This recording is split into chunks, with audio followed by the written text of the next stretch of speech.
నమస్తే, welcome to Andhra Prabha. నేను రఘునందన్.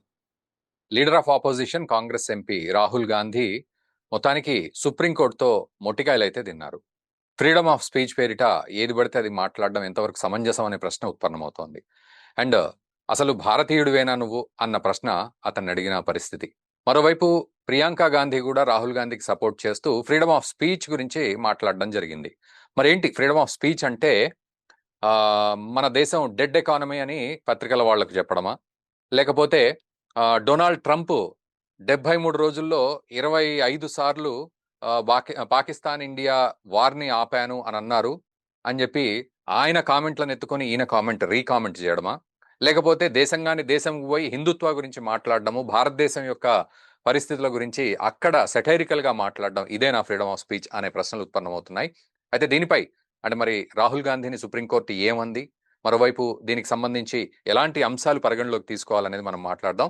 మనతో పాటు బీజేపీ అధికార ప్రతినిధి రచనారెడ్డి గారు జూమ్ లో అందుబాటులో ఉన్నారు. రచనారెడ్డి గారు నమస్తే అండి. నమస్తే అండి. రచనారెడ్డి గారు, అంటే రాహుల్ గాంధీని సుప్రీంకోర్టు విమర్శించడం అంటే ఏమని విమర్శించింది అని అర్థం చేసుకోవాలి. అది ఎలాంటి కోణంలో సుప్రీంకోర్టు ఆ వ్యాఖ్యలు చేసిందని అర్థం చేసుకోవాలి. సుప్రీంకోర్టు రాహుల్ గాంధీ ఒక చాలా చిన్న చూపుతో కల్లా ఒక ఇమ్మెచ్యూర్ పాలిటిషియన్ అని అన్నట్టు సుప్రీంకోర్టు తనను మళ్ళీ ఎన్నో సార్లు మొట్టికాయలు వేసింది. ఇది ఇంకోసారి మీరు నోటీస్ చేస్తే గత 7-8 ఏళ్లనే, నేను 10 ఏళ్ళు అని కూడా అనను, గత 7-8 ఏళ్లలోనే సుప్రీంకోర్టు ఎన్నోసారి రాహుల్ గాంధీని తిట్టింది. రఫాలే జట్ల గురించి ఇష్టం వచ్చినట్టు నోరుకు ఏ మాట అందితే ఆ మాట మాట్లాడడము, ఎటువంటి ఎవిడెన్స్ ఎటువంటి సాక్ష్యాధారాలు లేకుండా మాట్లాడడము, అక్కడ సుప్రీంకోర్టు బాహాటంగా కంటెంప్ట్ ఆఫ్ కోర్ట్ ఇష్యూ చేస్తాం, జాగ్రత్త, నువ్వు ఫస్ట్ అపాలజైజ్ చేస్తావా, కంటెంప్ట్ ని ఫేస్ చేస్తావా అంటే భయపడుతూ వచ్చి అపాలజైజ్ చేసిండు రఫాల్ జట్ల గురించి. దాని తర్వాత దాంట్లో కరప్షన్ చోటు చేసుకుంది, ఇది అది అని చెప్పేసి ఏ ఎవిడెన్స్ లేదు, జస్ట్ నోటి మాట మన చెవి వెంట అన్నట్టు ఇది చేసిండు. దాని తర్వాత సబీ మోడీ చోర్ హే అని చెప్పేసి డెఫమేషన్ మోడీ మీద, అంటే మోడీ ఆఖరి పేరు ఉన్నోళ్ళు అంటే ఇప్పుడు నీరవ్ మోడీ వాళ్ళందరూ ఏం చేసిండ్రో అందరికీ తెలుసు. వాళ్ళు కూడా వస్తున్నారు మెల్లమెల్లంగా, భారతదేశం వాళ్ళని కూడా తీసుకొస్తుంది. కానీ ఆయనను కాంటెక్స్ట్ లో అన్నట్టు అని అందరూ మోడీలో, అంటే ఆఖరి పేరు మోడీ ఉన్నోళ్ళు అందరూ దొంగలే అని చెప్పేసి ఒక సామాజిక వర్గాన్ని ఆయన తప్పు పట్టిండు కాక డెఫమేటరీ, అంటే it was a criminal defamation. So criminal defamation లో Gujarat trial court, criminal court అతను దోషిగా నిర్ధారించింది. ఆ అపెలెట్ కోర్టు కూడా దోషిగా నిర్ధారిస్తేనే ఉరుక్కుంటూ అతని రాజనైతిక జీవితము సమాప్తం ఇలా అర్ధాంతరంగా పనికి రాకుండా సమాప్తం కాకూడదని ఉరుక్కుంటా సుప్రీంకోర్టుకి వెళ్ళిండు. ఉరుక్కుంటా ఇలా సుప్రీంకోర్టుకి వెళ్ళినప్పుడు సుప్రీంకోర్టు జస్ట్ ఇట్లా ఆ అపీల్ దీని మీద స్టే విధించింది. ఏంటంటే దాని ఇంప్లిమెంటేషన్ మీద ఆయన మళ్ళీ అరెస్ట్ చేసి చేసే బదులు స్టే విధించింది. So Rahul Gandhi is a serial offender. Rahul Gandhi is a very juvenile immature man. అతనికి చదువు కూడా ఎక్కువగా ఏం లేదు పాపం, ఇక్కడ చదువుకున్నా అక్కడ చదువుకున్నా అని వాళ్ళ అమ్మ చెప్పుకొస్తుంది, కానీ చదువు సంధ్య కూడా ఎక్కువ లేదు. ఏదైనా అర్ధాంతరంగానే ముగించిన సన్నివేశాలు ఉన్నాయి. సరే వాళ్ళ నాయన ఉన్నప్పుడు ఈ దేశంలో ఆ దేశంలో ఉన్నాడు, కానీ చదువు అంటే ఎక్కువ ఎడ్యుకేటెడ్ కాదు, ఎక్కువ సామాజిక స్పృహ ఉన్న మనిషి కూడా కాదు. సరే చదువుకున్న వాడే గొప్పవాడు అని నేను అంటలేను, కానీ మీరు ఒక రాజనైతిక జీవితంలోకి వచ్చినప్పుడు, అది కూడా మీ సో కాల్డ్ పెద్ద ఫ్యామిలీ నుంచి వచ్చినప్పుడు కొంచెము ఇంగిత జ్ఞానము, కొంచెము సామాజిక స్పృహ ఉండాలి. సో వాళ్ళ అమ్మాయి ఎట్లయినా ఇక్కడ ఆమె కాదు. భారత దేశము అంటే నాగరికత ఇప్పుడున్నా గాని she is originally a foreigner. She అవును. Was not born in India. ఆమె ఇండియాలో పుట్టిన పుట్టిన మనిషి నాగరికత కాదు. చెందిన మనిషి కాదు. ఉమ్, సో ఆమె కూడా ఆమె పిల్లలల్లా భారతదేశం అంటే అది మనది, అది మీది, అది మీరు పుట్టిన దేశము, మీ ధర్మభూమి, మీ కర్మభూమి, మీ సిద్ధాంతపు భూమి అని ఆమె చెప్పిందో, చెప్పలేదో, ఏం చెప్పిందో, సగం సగం చెప్పిందో, లేకపోతే ఇటలీనే నీ దేశం అన్నదో ఇక మనకు తెలియదండి. ఉమ్, మనకు వాళ్ళ పెంపకాల గురించి మనకు ఐడియా లేదు. ఉమ్, కానీ ఈ మనిషికైతే అంటే దగ్గర 60 ఏళ్ళు దగ్గరకొస్తున్నా ఈ మనిషికి ఒక సామాజిక స్పృహ లేదు. ఈ మనిషికి ఒక దేశం మీద గౌరవం వదిలిపెట్టండి. ఒక ప్రేమ గూడా లేదు. ఉమ్, అంటే మనం అది క్లియర్‌గా మనకు కనిపిస్తుంది. ఎంతంటే ఇంత అంటే నరేంద్ర మోడీ మీద ఉన్న అక్కసు ఉమ్. మొత్తము భారత దేశం మీద చూపెడుతున్నాడాయన. అంటే ఎగ్జాక్ట్లీ ఇప్పుడు ఇక్కడ అంటే కాంగ్రెస్ దేశం మీద ప్రేమ లేదు, క్లారిటీ లేదు అని అనుకోవాలా, లేదా మోదీ మీద అక్కసుతోటే దేశం మీద ఇది రుద్దేస్తున్నాడు అని అనుకోవాలా? ఎట్లా అర్థం చేసుకోవాలి? మోదీ అదే గదా! ఇక్కడ విడ్డూరం అదే గదా రఘు గారు. ఉమ్, మోదీ మీదున్న అక్కసు, ఇంకా కోపము, ఇంకా ద్వేషము, ఇంకా జెలసీతోనే మొత్తము దేశాన్నే ఉమ్, మోదీ మీద ఉన్న అక్కసు కాస్త దేశం మీద కూడా ఒలక రుద్దుతున్నారు. ఉమ్, పోస్తుండు. ఉమ్, క్లారిటీ ఎట్లయినా లేదు. దాంతో పాటు మోదీ మీద ఉన్న కోపంతోని మొత్తము భారతదేశమే నాది కాదు అనే కాడికి తీసుకొచ్చిండు. ఉమ్, ఇటువంటి సిచ్యువేషన్ ఇటువంటి సన్నివేశంలో కాంగ్రెస్ పార్టీకి ఎక్కడైనా పుట్టగతులు ఉంటాయా సార్? ఉమ్, అంటే ఉమ్. ఇప్పుడు ఒక మూడు రాష్ట్రాలలో కాంగ్రెస్ పార్టీ బిక్కుబిక్కుమంటూ ఉంది. అవును. లిటరలీ బిక్కుబిక్కుమంటుంది. ఏం పెద్ద మెజారిటీ కాదు, లేకపోతే ఏమో సాధించేసిండ్రు, గెలిచేసిండ్రు అన్నట్టు కాదు. ఏదో ఇట్లా నామకే ఇట్లున్నారు వాస్తే. అట్లా. ఉమ్, ఉమ్, సో సో అటువంటి రాష్ట్రాలలో కూడా మళ్ళోసారి వీళ్ళను ఆ అంటే మళ్ళీ ఎన్నికల్లో వీళ్ళని గిట్లా ఆ, ఆ, వీళ్ళని గిట్లా గెలవనిస్తే దేశాన్ని అమ్ముకొస్తారేమో అనే భయభ్రాంతులకు గురైతుండ్రు ఓకే. ప్రజలు కూడా. ఉమ్, ఎందుకంటే ఆపరేషన్ సింధూర్ నే మీరు తీసుకుంటే ఆపరేషన్ సింధూర్ మీరు పాలిటిషియన్స్ లను నమ్మకండి, ఉమ్, సెంట్రల్ గవర్నమెంట్ ని కూడా నమ్మకండి. సరే మీరు BJP central government BJP NDA ఒకటే అంటారు. సరే మీరు నమ్మకండి, ఎవ్వరిని నమ్మకండి. మీరు మన దేశాన్ని కాపాడడానికి చలనక, వాననక, వర్షమనక, ఎండనక అక్కడ కష్టపడుతున్న సోల్జర్స్ ని నమ్మండి. ఉమ్, మీరు మన ఐఏఎఫ్ మన జవాన్లను నమ్మండి, సోల్జర్స్ ని నమ్మండి, మన మన జాయింట్ చీఫ్ ఆఫ్ స్టాఫ్ ని నమ్మండి. These are professionals. ఉమ్, వాళ్ళు మీరున్నా వాళ్ళు చేసేది అదే.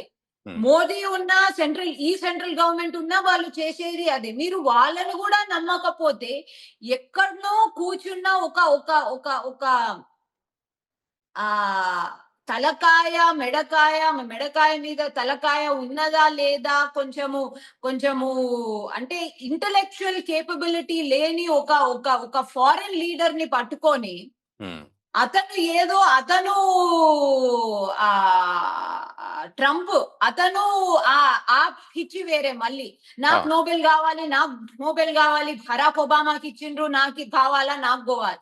ఉమ్, సో ఈ అడుక్కునుడేంటి ఉమ్, అంటే ప్రపంచానికే అతని మీద ఈ ఈ సిచ్యువేషన్ లో ప్రపంచ నాయకులకు, ప్రపంచ దేశాలకి అతని మీద పాపం అనిపిస్తుంది, జాలనిపిస్తుంది. ఈ ఓకే. పెద్ద మనిషి ఏంది, ఇట్లా అడుక్కునుడేంది, ఇట్లా ఇష్టం వచ్చినట్టు ఆయన ఆయన దేశాన్ని తగలబెట్టుకున్నాడు. అదొక ఎత్తు అయితే మొత్తం ప్రపంచాన్ని ఏ, ఇది చేసుడేంది. ఇక్కడ ఈ రచనారెడ్డి గారు పెద్ద అంటే మనిషిని మనం ఆయన మోయాలా మాటను అనే కాడికి వచ్చింది. ఆ! ఆయన మాటను ఈయన ఎత్తుకోవడం. అంటే భారత్, పాకిస్తాన్ యుద్ధం ఆపాడు డొనాల్డ్ ట్రంప్ 73 రోజుల్లో 26 సార్లు అన్నాడు అని చెప్పడం. ఇదంతా ఒక ఎత్తైతే, ఇటు ప్రియాంక గాంధీ కూడా ఫ్రీడమ్ ఆఫ్ స్పీచ్ ఉంది గదా! దాన్ని ఎట్లా కాదంటాము అని సపోర్ట్ చేస్తోంది రాహుల్ గాంధీకి. అంటే ఏంటి ఫ్రీడమ్ ఆఫ్ స్పీచ్ అనే పరిస్థితి? నేను అదే చెప్తున్నా కదండి. ఈ హ్మ్. ఈ పెద్ద మనిషికి రాహుల్ గాంధీకి చదువు సంధ్య ఎక్కువ లేదు. హ్మ్. అది ఎవ్వరికి ఆయన ఎంతవరకు చదివిండు, ఎక్కడ చదివిండు, ఎంతవరకు ఆమెకు కూడా ఎక్కువ లేదు. ప్రియాంక గాంధీకి కూడా అది ఎంతెంతనో కొంచెం కొంచెము దాని తర్వాత పెళ్లి చేసుకుంది, పిల్లలు అంతే. ఇప్పుడు ఆఖరికి పిల్లలు పెద్దగైండ్రని చెప్పేసి ఇప్పుడు ఏదో మా మా నాయనమ్మ, మా తాత, మా నాయన అనుకుంటా పాలిటిక్స్ లోకి వచ్చింది. తనకు కూడా ఎక్కువ ఎక్కువ జ్ఞానము లేకపోతే ఇంటెలెక్చువల్ కేపబిలిటీ అనేది లేదు. లేదు. దాంతో పాటు మీరు చూస్తే ఫ్రీడమ్ ఆఫ్ స్పీచ్ అంటే వాళ్ళు కాన్స్టిట్యూషన్ పుస్తకాన్ని జేబులో పెట్టుకొని తిరుగుతున్నామని చాలా ధీమాగా చెప్తారు కదా.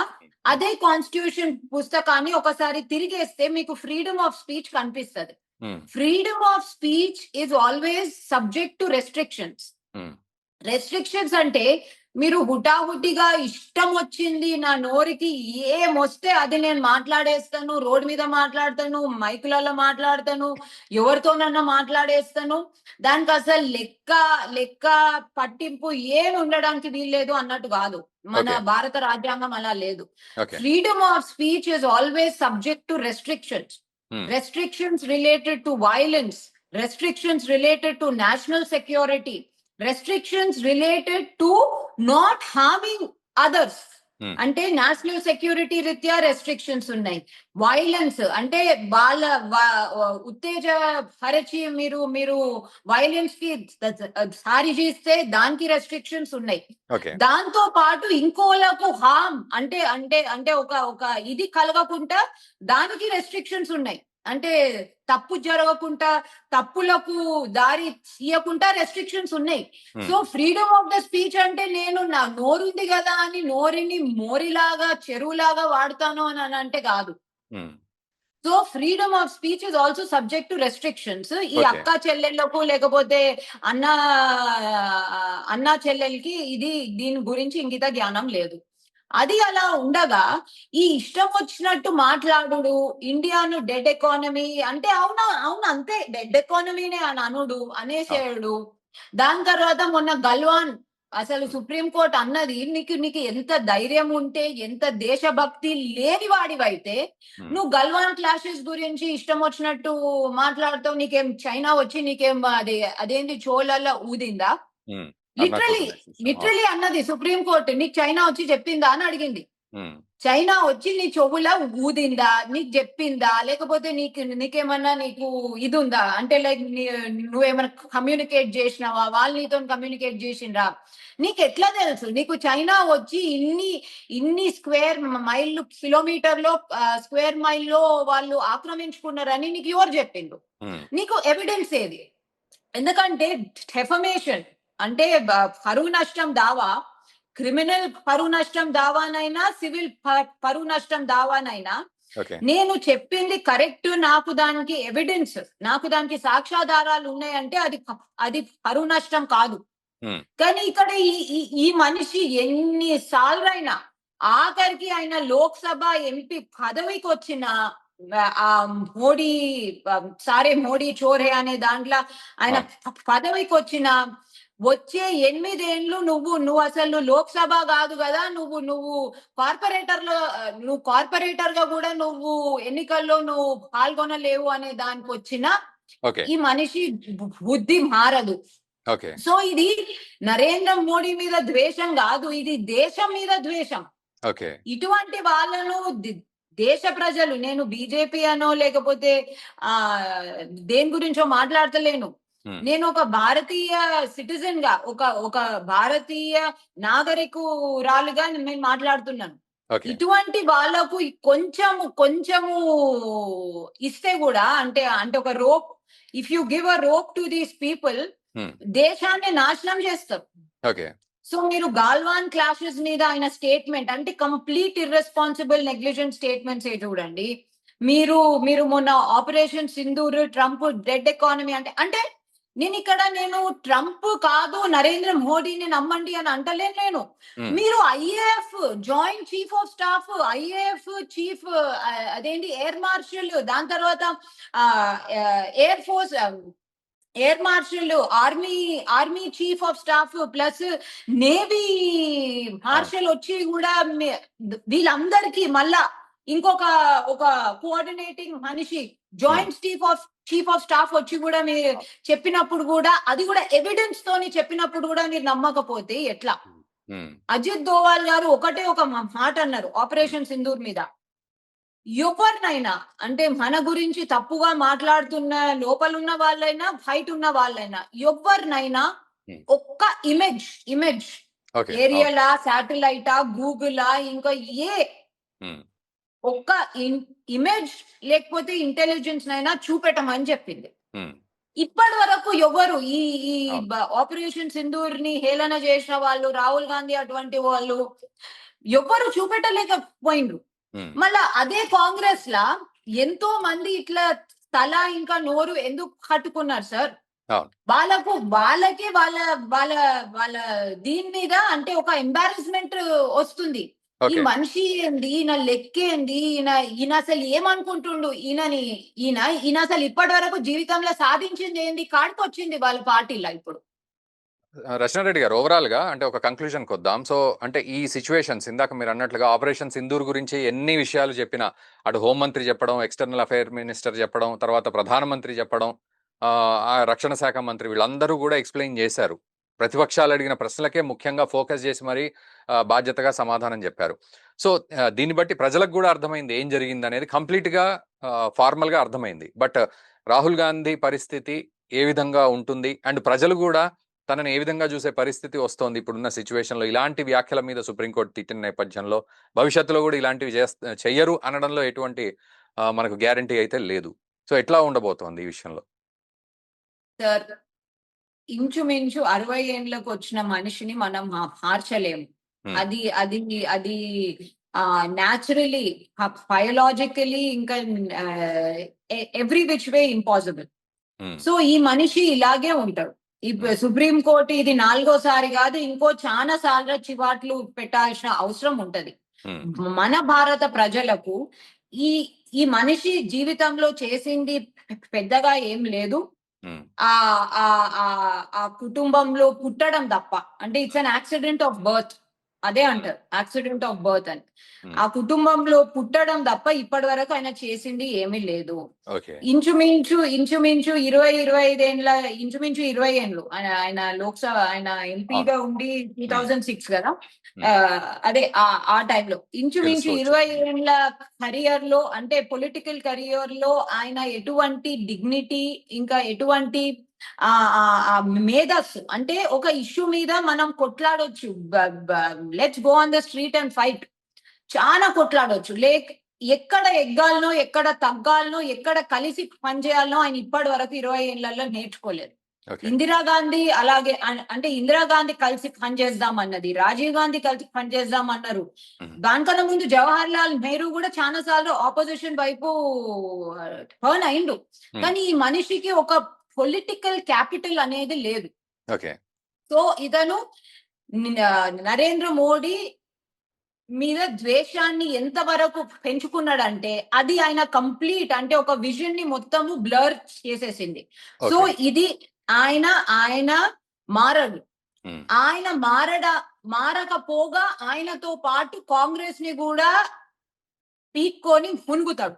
సో కాంగ్రెస్ మునగాలనుకుంటుందా, లేకపోతే తేలి ఈయన పక్కకు పెట్టి ఇంకో ఒక పొలిటికల్ క్యాపిటల్ ఉన్న నాయకురాలను ఇది చేసుకో, అంటే